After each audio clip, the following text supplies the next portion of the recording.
Hello and welcome to Easy GST for You. I'm your host Girish Kulkarni and I welcome you all to day one of the 6 days advanced GST course which we are conducting through e-learning. So जैसे आपको पता है ये हमारा दूसरा e-learning course है, online course on GST. पहला हमारा 15 days basic GST कोर्स हो चुका है and based on the inputs which we have received from the participants of the first course, ये आपके सामने है दूसरा कोर्स. आज फर्स्ट डे है. Without wasting any time let me just immediately start with the topic. तो आज का जो टॉपिक है दोस्तों वो है reverse charge mechanism under GST. हमने लेवी के टॉपिक में देखा था कि बेसिकली फॉरवर्ड चार्ज और रिवर्स चार्ज होता क्या है. आज हम उससे रिलेटेड इन डिटेल सब जो भी प्रोविजंस है वो स्टडी करेंगे, वो डिस्कस करेंगे. Just to recap of what we have already learned, reverse charge as per section 298 means liability to pay tax by the recipient of the supply of goods or services or both instead of the supplier. So it is some deviation from the normal. So what is normal? Normal is the thing is that supplier charges the tax, recovers the tax and pays to the government. In this particular case it is something different. Means what? तो जो recipient है of the goods or the services or the both goods and services वो tax का compliance कर रहा है. तो देखते इसका सिंपल लैंग्वेज में मतलब क्या है. तो the recipient of goods services or both will levy and pay tax from his own pocket instead of paying it to the supplier and then supplier depositing it with the government. इसको एक example के तौर पे देखेंगे तो वापस एक बार concept clear हो जाएगा. Mister A in Pune is supplying goods or services or both to Mr. B in Mumbai. Normal forward charge में क्या होता था, 100 रुपीज की गुड्स अगर ये बेच रहा है तो 100 पे लेट से 18% जीएसटी है तो 118 का इनवॉइस रेज करता था, 18 रुपए से रिकवर करता था and then he would have paid it to the government. That would have been a case of normal forward charge. Now in this case, as this is a reverse charge, Mr. B will directly pay to the government taxes on the goods or services received from Mr. A because those particular goods or services or both are covered by reverse charge mechanism. So taxes are flowing from the recipient to the government from the pockets of the recipient, and A in this particular transaction is not involved in the payment of taxes. तो quickly देखते हैं कौन से तीन categories है. एक है section 9(3), एक है सेक्शन 9(4) और एक है section 9(5) of the CGST Act. There are few references to IGST Act which we will see at a later stage, but main categories ये तीन है. एक है specified goods or services related to RCM. So there are lists which are given which we will study in details today. और दूसरा है 9(4) जहाँ पे supplies received from unregistered person, उसको भी specific circumstances के अंडर ही रिवर्स चार्ज आ जाता है. एंड थर्ड विच इज 9(5) उसमें ट्रांजैक्शंस एंटर्ड थ्रू ई कॉमर्स ऑपरेटर, तो इसमें ई कॉमर्स ऑपरेटर टैक्स पे करता है रिवर्स चार्ज में, नॉट द सप्लायर. तो देखते हैं अभी दोस्तों इन डिटेल कि ये प्रोविजंस क्या है एग्जैक्टली 9(3), 9(4) एंड 9(5). तो 9(3) जो है दोस्तों उसका प्रोविजन क्या है लॉ का, क्विकली अंडरस्टैंड करते हैं. द गवर्नमेंट में on the recommendations of the council by notification, मतलब ये दो बेसिक कंडीशन है. It should be recommended by the council which is GST council and by way of notification it will become applicable. क्या है वो? Specify categories of supply of goods or services or both, the tax on which shall be paid on reverse charge basis by the recipient of such goods or services or both, and all the provisions of this act shall apply to such recipient as if he is the person liable to pay the taxes in relation to the supply. So government क्या करेगी? Specify करेगी. कैसे करेगी specify? तो by issue way of notification issue करेगी और specify करेगी categories, मतलब लिस्ट दे देगी किसकी, गुड्स की, सर्विसेज की या तो फिर बोथ की, जिस केस में the supplier need not charge the tax but the recipient who is receiving the goods or services or both needs to pay the tax, जैसे हमने illustration देखा. तो ये था 9(3). 9(4) जो है ये सब क्लॉज में अमेंडमेंट आ चुकी है। तो प्रीवियसली क्या था, अमेंडेड क्या है वो बाद में देखेंगे, अभी फिलहाल ये सेक्शन क्या बोलता है।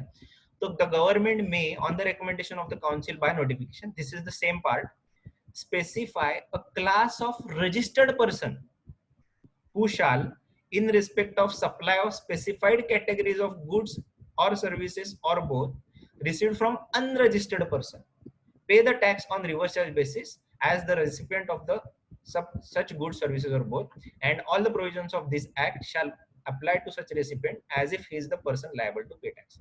Now यहाँ पे क्या है कि नेसेसरी कंडीशन है कि जो सप्लाई है वो अनरजिस्टर्ड सप्लायर से ही रिसीव होना जरूरी है to get covered by section 9(4).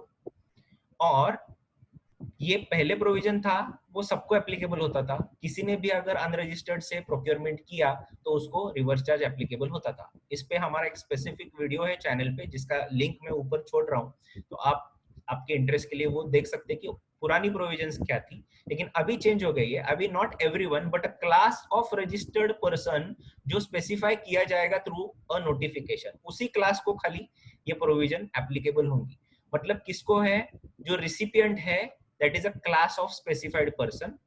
उसके बाद गुड्स भी स्पेसिफाई करेंगे वो, या सर्विसेज जो है वो भी स्पेसिफाई करेंगे, और necessarily it should be purchase from unregistered supplier. ये तीन कंडीशन अगर सेटिस्फाई होते हैं तो 9(4) में रिवर्स चार्ज आएगा ये क्लास ऑफ रजिस्टर्ड पर्सन पे जो स्पेसिफाई किया है, और वो टैक्स भरेगा। This was 9(4).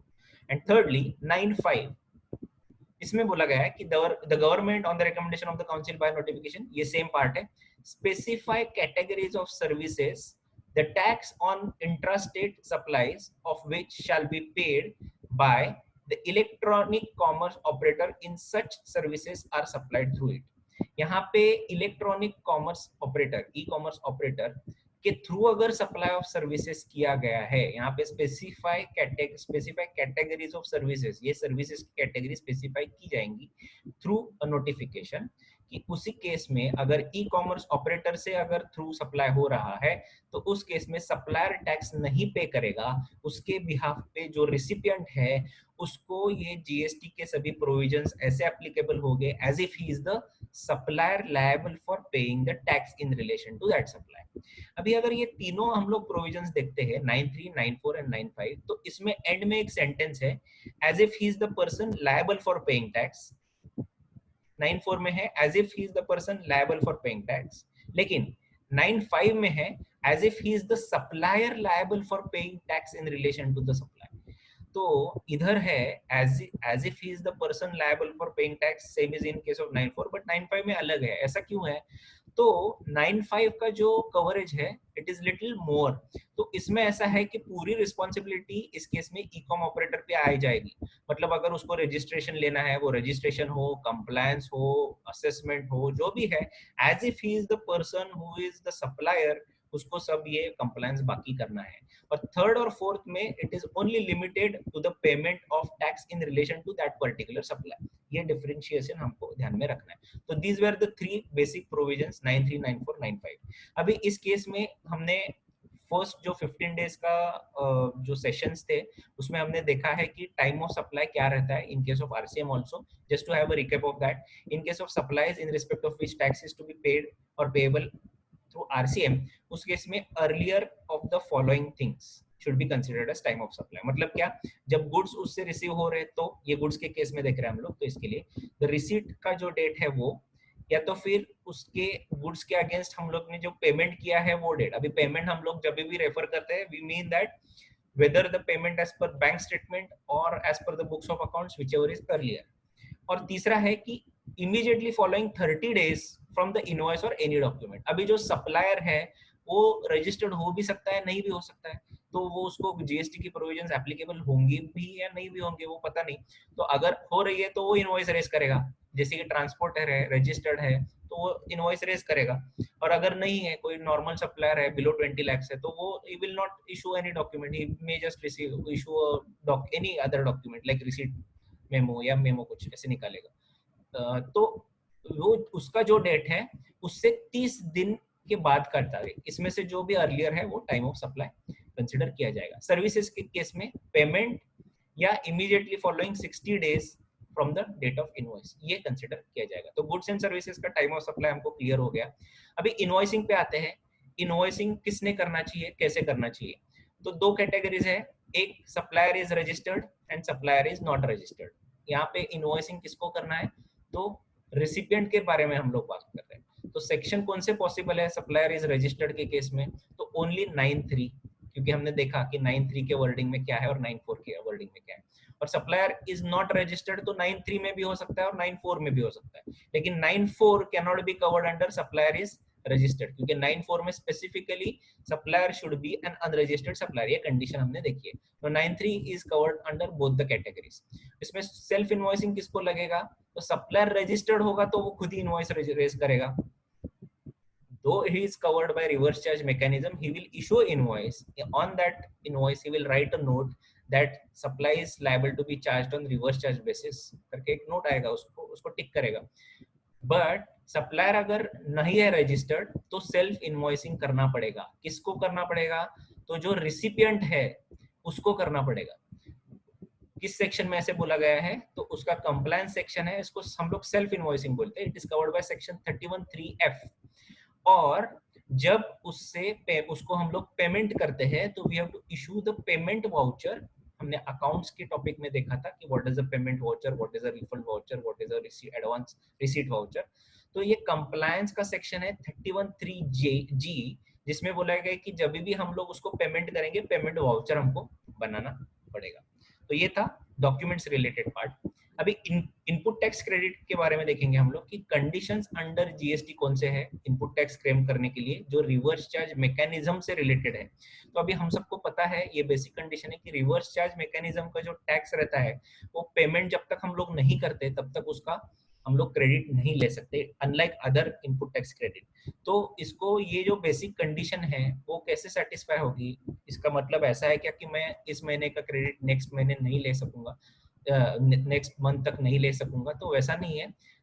समझो ये महीने का 3B, अभी for this purpose we are assuming that return means GSTR 3B, though there is a legal issues which are going on with respect to whether 3B is a return or not, but अभी फिलहाल understanding के purpose के लिए 3B, ये महीने का 3B if I am filing on और before 20th of next month, तो 20th के नेक्स्ट मंथ के पहले जो मैं पेमेंट करूंगा उसमें आरसीएम का पेमेंट किया, तो इसी महीने का जो रिटर्न में 20 तारीख तक फाइल कर रहा हूँ उसमें मैं आरसीएम का क्रेडिट भी अवेल कर सकता हूँ।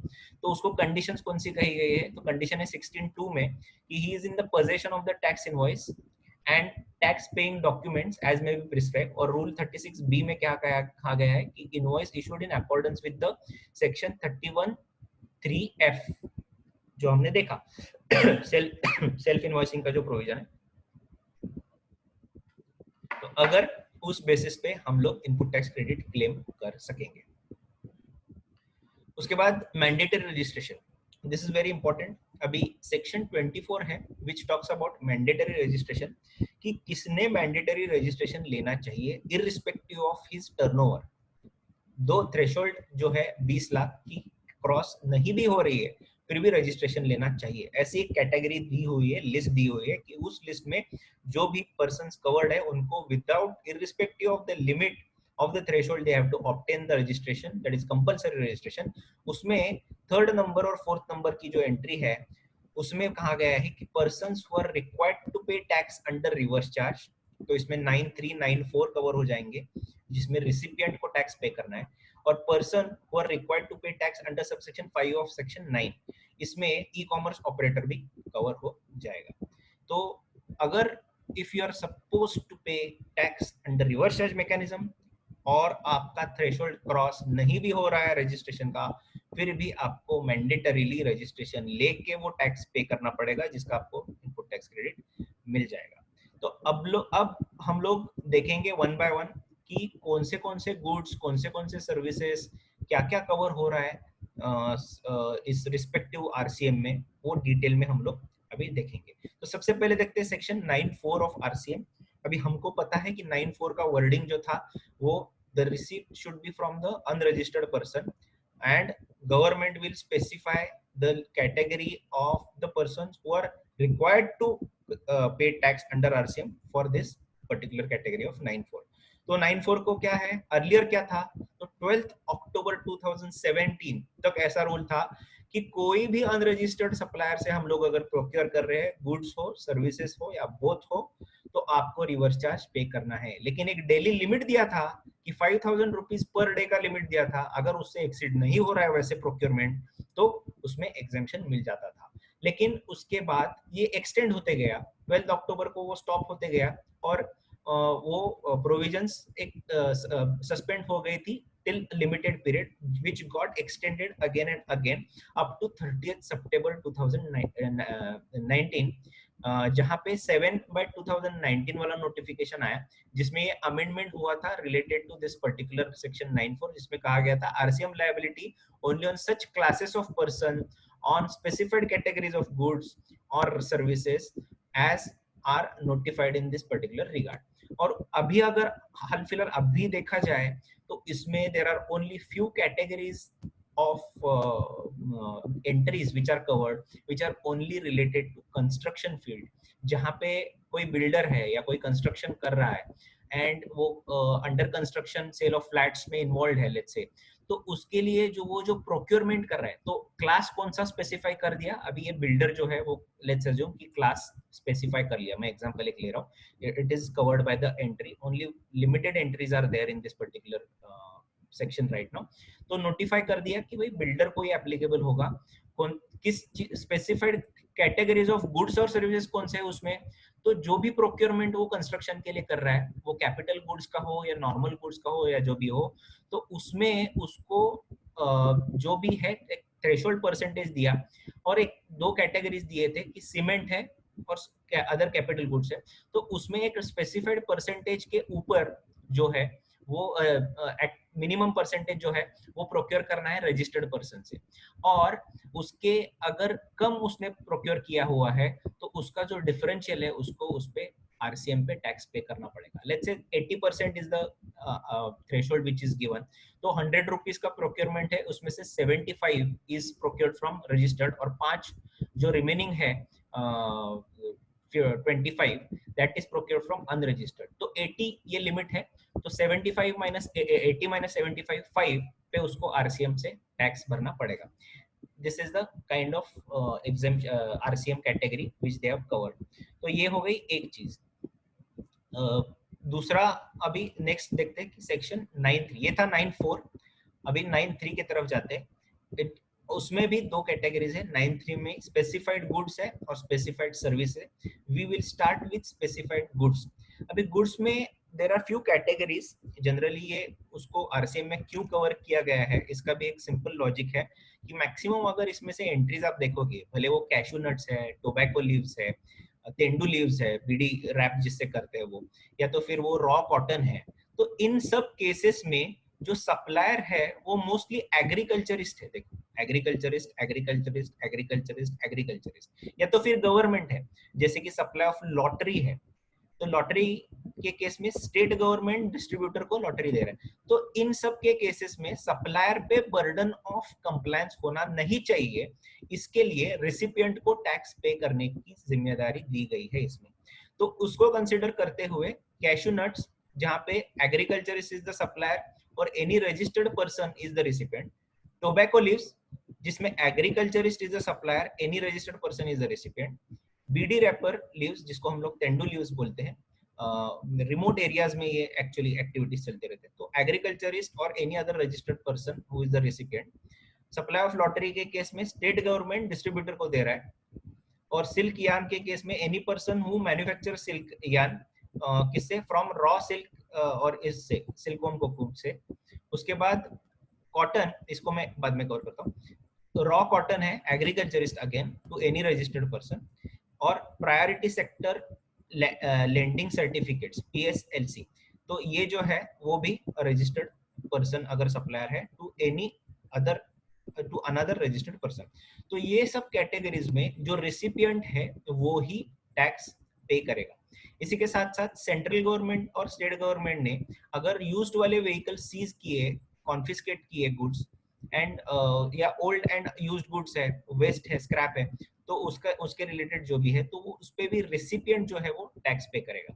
तो यहाँ पे मोस्टली एग्रीकल्चरिस्ट या सेंट्रल स्टेट गवर्नमेंट कवर्ड है, वो आर द सप्लायर। तो इस केस में burden of compliance is transferred on the recipient, इसीलिए ये स्पेसिफाइड लिस्ट ऑफ गुड्स है।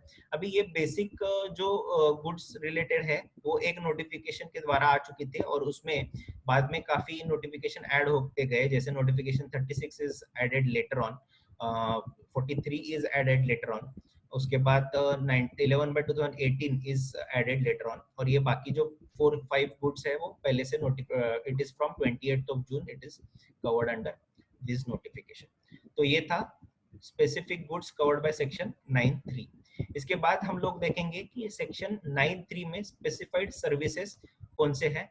This is now again the basic notification is notification 13/2017 issued on 28th June 2017। इसमें एक एक करके लेंगे हम लोग। First and foremost goods transport agency, ये काफी इंपॉर्टेंट सर्विस है दोस्तों, और इसमें डाउट्स भी लोगों के काफी रहते हैं। तो उसमें simply the recipient has to pay tax, not the goods transport agency. कैसे है हम लोग एक एक करके देखेंगे अभी उसको। तो supply of services bye way of goods transport agency by a goods transport agency who has not paid tax on forward charge at the rate of 12% in respect of transportation of goods। अभी first of all, who is a goods transport agency? तो any supplier of service who is into supplier of transportation service and issues a consignment note for that particular transportation activity।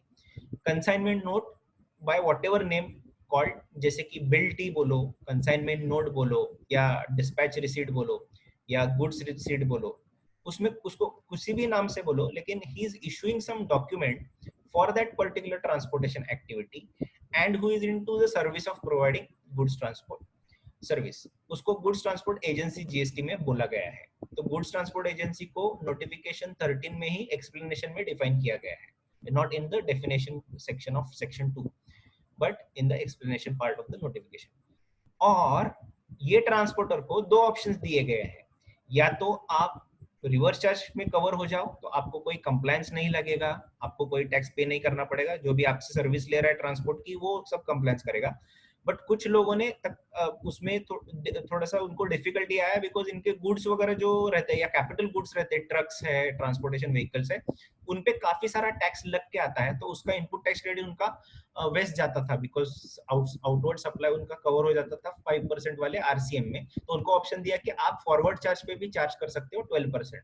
तो once the goods transport agency has to choose कि under which category they want to opt for, अगर उसने 12% में opt किया forward charge में, तो he will recover tax from you who is a recipient of the service. But अगर who is not covered by this forward charge of 12%, then in that case the recipient who is under the given categories has to pay tax to the government on reverse charge basis at 5%।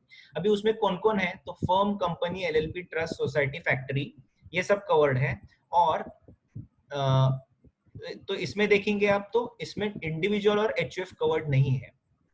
But उन्होंने और एक category दी है, इसमें any registered person under GST, इसमें individual और HUF cover होता है। मतलब इंडिविजुअल और एचयूएफ अगर है तो उसको रजिस्टर्ड है तो ही उसको आरसीएम लगेगा, बट अगर अनरजिस्टर्ड है तो it is not covered by this particular reverse charge mechanism. लेकिन firm, company, LLP, trust, society, factory, registered unregistered दोनों भी केस में लगेगा, और अनरजिस्टर्ड है तो they have to get registered first and then pay tax on reverse charge basis.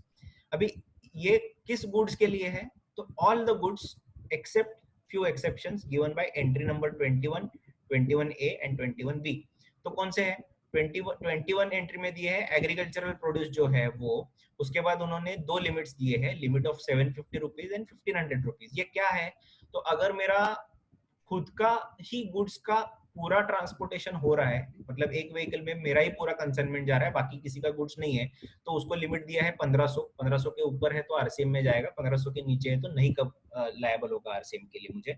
और 750 जब शेयर्ड रहता है, मतलब एक ही ट्रांसपोर्टेशन व्हीकल में अलग अलग कंसाइनमेंट लोगों के रहते हैं, तो उसका लिमिट है 750।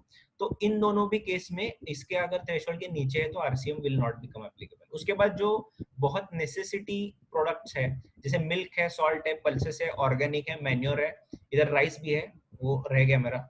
उसके बाद न्यूज़पेपर्स है, मैगजीन्स है, रिलीफ मटेरियल है, जैसे कि अभी कोरोना है, सिचुएशन है, पैंडेमिक सिचुएशन में राहत के रिलेटेड जो भी मटेरियल ट्रांसपोर्ट हो रहा है, तो it is covered bye entry number 21, उसमें आरसीएम नहीं आएगा, that is not covered by the taxes, GST, transportation not covered bye GST. उसके बाद डिफेंस के इक्विपमेंट्स है, वो सब 21 एंट्री में कवर्ड होता है। जैसे मैंने बोला था कि इंडिविजुअल और एचयूएफ अगर रजिस्टर्ड नहीं है तो उनको टैक्स नहीं लगेगा आरसीएम का, जैसे एंट्री 21 में बोला गया है कि अनरजिस्टर्ड इंडिविजुअल, और एंट्री 21B में बोला गया है गवर्नमेंट। तो ये तीनों कैटेगरीज में आरसीएम नहीं लगेगा गुड्स ट्रांसपोर्ट एजेंसी पे, बाकी केस में इसको लगेगा।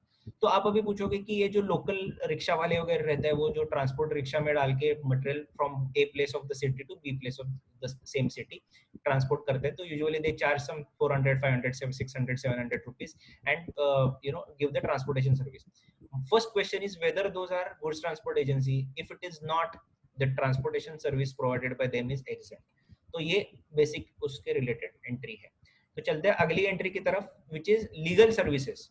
जो मैं इंपॉर्टेंट एंट्रीज है वो डिटेल में लूंगा, बाकी जो इंपॉर्टेंट एंट्रीज उतने ज्यादा लगते नहीं है, मैं एग्जांपल्स दूंगा आगे जाके, तो उनको मैं quickly I will try to cover and I will try to develop upon these important points.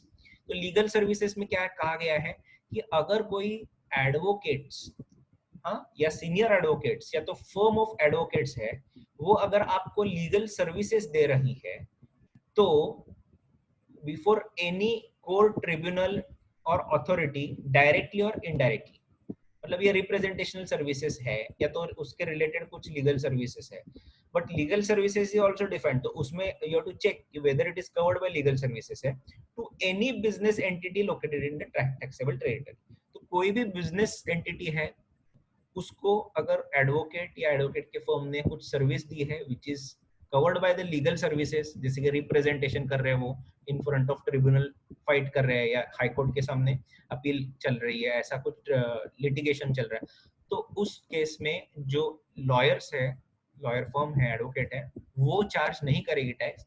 Business entity जो रिसिपिएंट है उनको वो टैक्स पे करना पड़ेगा। अभी लीगल सर्विसेज में क्या कवर होता है, तो it means any services provided in relation to advice, consultancy or assistance in any branch of law in any manner and includes representational services before any court, tribunal or authority। तो ये सब cover है। For example few services की कुछ आया और legal drafting करके one page चला गया, वो सर्विस दे दी, उसको चार्ज किया, तो that may not be covered by RCM, but ये जो मेंशन्ड सर्विसेज है उनको उनके केस में देखना पड़ेगा। इसके बाद अगली एंट्री देखते हैं, सर्विसेज बाय आर्बिट्रल ट्रिब्यूनल। तो ट्रिब्यूनल से अगर सर्विसेज ली हुई है तो उस केस में आरसीएम पे रिसिपिएंट को करना पड़ेगा। इसी के साथ साथ स्पॉन्सरशिप सर्विसेज, अगर by way of sponsorship to any body corporate और पार्टनरशिप फर्म अगर सर्विसेज दी गई है, तो जो भी बॉडी कॉर्पोरेट या पार्टनरशिप फर्म टैक्सेबल टेरिटरी में ये रिसीव कर रही है सर्विसेज, तो उनको रिवर्स चार्ज पे स्पॉन्सरशिप के टैक्स पे करना पड़ेगा। Now there are no complication in these two entries, so I am just skipping it off. उसके बाद एंट्री नंबर 5 और 5A, जिसमें गवर्नमेंट सर्विसेज कवर की गई थी। पहले जो 5 थी, ये जो 5A ऐड की गई है वो बाद में की गई थी बाय नोटिफिकेशन नंबर 3/2018, 25 जनवरी को कवर की गई थी। उसके पहले सिर्फ 5th एंट्री थी, जिसमें supplier is central government, state government, union territory और लोकल अथॉरिटी। लोकल अथॉरिटी में म्युनिसिपल कॉर्पोरेशन वगैरह भी कवर हो सकते हैं। और रिसिपिएंट कौन है, कोई भी बिजनेस एंटिटी। तो अगर इन गवर्नमेंट ने कोई भी सर्विस दे दी इस बिजनेस एंटिटी को, तो business entity has to pay tax on reverse charge basis to the government. Now उसमें एक्सक्लूजन्स कुछ दिए थे, रेंटल इमूवेबल प्रॉपर्टी, जो बाद में कवर कैसे हो गया मैं बताता हूँ। उसके बाद services by departments of post, मतलब स्पीड पोस्ट वगैरह रिलेटेड जो भी सर्विसेज है वो, या तो फिर एयरक्राफ्ट और वेसल रिलेटेड सर्विसेज है वो जो एयरपोर्ट में या इधर दिए गए हैं, और ट्रांसपोर्ट ऑफ गुड्स और पैसेंजर्स बाय सेंट्रल और स्टेट गवर्नमेंट और यूनियन टेरिटरी जो भी है। तो ये कवर हो गया आरसीएम का गवर्नमेंट सर्विसेज। उसके बाद और एक ऐड की कि services supplier is central state and union territory और local authority, renting of immovable property by government. अभी ये रेंट किया गया है, जो इधर एक्सक्लूजन था वो इधर आ गया है, लेकिन रिसिपिएंट इज रजिस्टर्ड पर्सन। इस केस में कोई भी बिजनेस एंटिटी, इस केस में रजिस्टर्ड पर्सन, तो इस केस में उसको भी आरसीएम पे करना पड़ेगा। उसके बाद entries number 6 to 9 of notification, अभी हमने 5 कवर की, 6 से 9। 6 से 9 में कौन से आते हैं, तो director services, insurance agent services, recovery agent services, music composer, photographer services. Director services, अगर कोई भी डायरेक्टर है, he is supplying any services to the company, then the director will not charge any tax or anything like that, but the company who is the recipient will pay tax on a reverse charge basis to the government. अभी इस केस में important चीज ये है कि आपको पता होगा कि राजस्थान एडवांस रूलिंग अथॉरिटी का क्लेक्राफ्ट्स इंडिया प्राइवेट लिमिटेड का लेटेस्ट प्रोनाउंसमेंट है। हमने आई थिंक 15th डे पे इस पे फर्स्ट कोर्स में 15th डे पे हमने इस पे डिटेल डिस्कशन किया था रिसेंट इश्यूज के हेडिंग के अंदर। तो उसमें डिक्लेयर किया गया था कि डायरेक्टर्स अगर सैलरीड है तो भी उसको, मतलब एम्प्लॉइज है तो भी उस पे रिवर्स चार्ज पे करना पड़ेगा, but it is a little disputed kind of judgement I would say. और अगर एम्प्लॉयमेंट की रिलेशनशिप प्रूव होती है तो it is covered bye schedule 3 of the CGST Act. Schedule 3 says कि services which are neither supply of goods nor supply of services, तो उसको कोई भी GST में टैक्स कवर नहीं होता है. It is from outside the purview of taxation, and hence I think the in days to come that particular advance ruling decision will get reviewed, and it is obviously subject to judicial review because it is not a binding on any other person than who has applied for that particular advance ruling. So director services but not covered by that employment relationship will get covered here. जैसे उसका जो directors है वो non executive directors हो सकते हैं, nominee directors हो सकते हैं, इंडिपेंडेंट डायरेक्टर्स हो सकते हैं, एटसेट्रा। उसके बाद इंश्योरेंस एजेंसी रिलेटेड जो भी सर्विसेज है, या तो फिर रिकवरी एजेंट्स। नाउ कोई भी बैंकिंग कंपनी और फाइनेंशियल इंस्टीट्यूशंस और एनबीएफसी है, तो उस केस में उनको जो भी रिकवरी एजेंट है कि भाई लोन रिकवरी करके देते हैं, उसमें से कमीशन चार्ज करके वो रिकवर करते हैं, तो उस केस में the recovery agent is the supplier, so bank will pay the tax on reverse charge basis.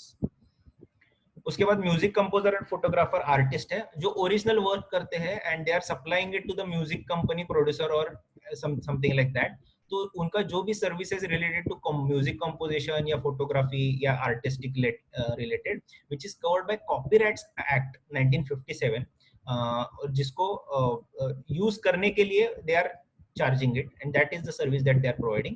तो इसके हिसाब से वो जो म्यूजिक कंपनी या प्रोड्यूसर है उनको रिवर्स चार्ज में टैक्स पे करना पड़ेगा। This is also added later on 2019 30th September 2019. This was not in the original notification of 13/2017 issued on 28th of June. उसके बाद आता है 9A से लेके 13 वाले एंट्रीज।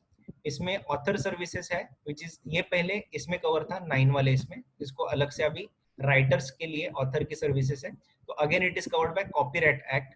तो इसमें जो भी रेसिपिएंट पब्लिशर है, book publisher, that has a liability to pay on reverse charge basis.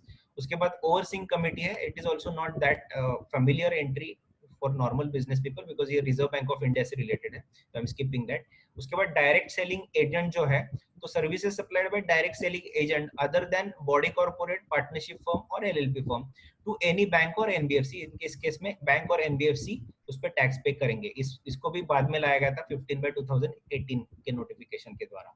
उसके बाद बैंकिंग फैसिलिटेटर सर्विसेज है, जिसमें सप्लायर है services supplied by banking facilitator to a banking company, इसमें भी बैंक पे करेगा।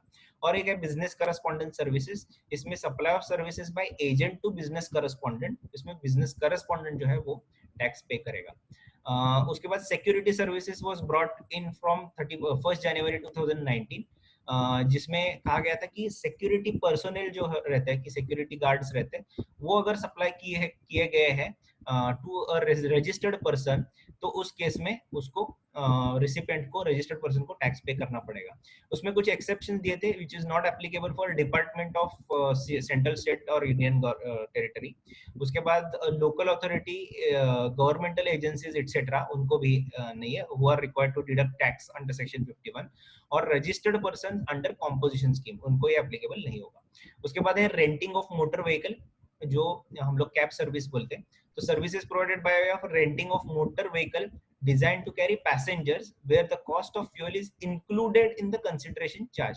तो उसका जो भी consideration charge किया उसमें cost of fuel add करके किया गया है किसको, तो एनी बॉडी कॉर्पोरेट, उस केस में body corporate will have to pay taxes. ये भी बाद में लाई गई एंट्री है फ्रॉम 1 जनवरी 2020। उसके बाद lending of securities services, similar services of lending securities under securities lending scheme, तो उसमें जो बोरोवर है उसको रिसिपिएंट है तो उसको टैक्स पे करना पड़ेगा विद इफेक्ट फ्रॉम 1 अक्टूबर 2019। तो ये थी entries from 14 to 16। So these were the entries which are covered by notification, various notifications, जिसमें recipient will pay tax instead of the supplier of the services। इसके बाद there are couple of entries from IGST Act, जैसे मैंने बोला था कि 9(3) as well as section 5(3) of IGST Act। तो वो क्या है देखते हैं, there are only two things। One is non taxable territory से अगर if it the supply is by any person who is located in non taxable territory, जो India के बाहर स्थित है, उसने अगर सप्लाई किया है to any person other than non taxable online recipient, जो ऑनलाइन रिसीव कर रहा है services but who is not a taxable person, वो छोड़ के किसी भी पर्सन को कवर किया गया है। तो इसमें जो person who is receiving the such kind of service will get covered by this provision, तो उसको भी रिवर्स चार्ज पे टैक्स पे करना पड़ेगा। और दूसरा है ओशन फ्रेट। अभी इस पे क्लैरिटी आ गया है ऑनरेबल गुजरात हाई कोर्ट के डिसीजन में मोहित मिनरल्स के केस में। इसमें कहा गया था कि डबल टैक्सेशन होना नहीं चाहिए, तो उस एंगल से वो डिसीजन है। तो मैं आपको ब्रीफ करता हूँ कि जब भी इंपोर्ट ऑफ गुड्स होता है तो in case of import IGST act, IGST pay करना पड़ता है टैक्स हमको as per the provisions of customs tariff act. तो उसमें कस्टम ड्यूटी के बाद आईजीएसटी भी चार्ज करना पड़ता है और आईजीएसटी हमको पे करना पड़ता है। तो आईजीएसटी जिस वैल्यू पे करते हैं दैट इज सीआईएफ वैल्यू, उसमें फ्रेट इंक्लूडेड रहता है, तो फ्रेट पे ऑलरेडी आईजीएसटी पे करते हैं। उसी के साथ साथ अगर ओशन फ्रेट पे अगर वापस रिवर्स चार्ज पे टैक्स पे करना हो तो it is a duplication of entry. So इसके हिसाब से and also the person who is receiving this service of ocean freight is not the person who is receiving the goods actually। so recipient के definition में वो cover भी नहीं होता, इसीलिए गुजरात हाई कोर्ट का डिसीजन है कि ओशन फ्रेट पे रिवर्स चार्ज पे टैक्स नहीं पे करना पड़ेगा अलग से। तो that was another entry from IGST act. तो ये थे दोस्तों गुड्स एंड सर्विसेज की entire listing wherein the tax needs to be paid by the recipient of the goods or the services under different circumstances।